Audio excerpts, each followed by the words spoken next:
Instagram restreint en Russie, la guerre de l'information à l'heure des réseaux sociaux. La plateforme Instagram, où les utilisateurs partagent des photos et des vidéos, mais qui sert également de vente en ligne et des petites entreprises, sera bloquée en Russie. Les autorités ont annoncé vendredi qu'elles restreignent l'accès à Instagram en Russie à partir de lundi, au moment où le pouvoir russe s'efforce de contrôler strictement les informations sur le conflit en Ukraine. Les Russes ne pourront plus accéder à leur compte Instagram qui est accusé de propager des discours de haine contre les Russes, en pleine attaque militaire en Ukraine. Il est à noter que cette plateforme est une source de revenus non négligeable pour les influenceurs, les vendeurs et les petites entreprises.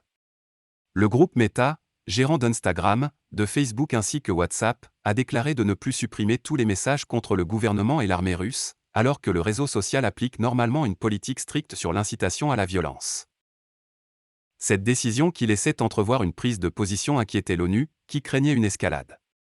En réponse aux déclarations d'Instagram, la Russie a coupé le réseau social, sous un délai de 2 jours pour permettre aux utilisateurs russes de récupérer leurs données, comme le permettait le régulateur des télécommunications Roskomnadzor.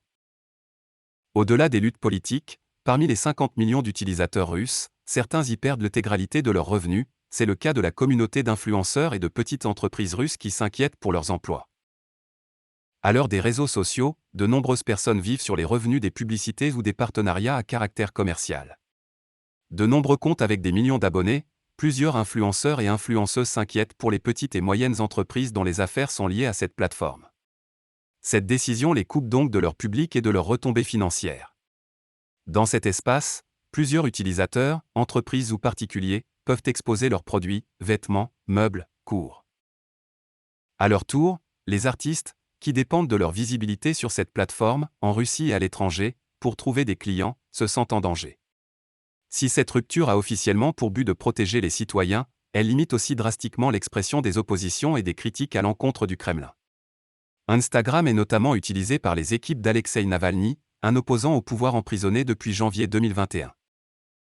Pour organiser des manifestations et dénoncer la guerre en Ukraine, de nombreux internautes se tournent vers Telegram, un réseau d'échanges crypté que le Kremlin n'a, pour l'heure, pas fermé.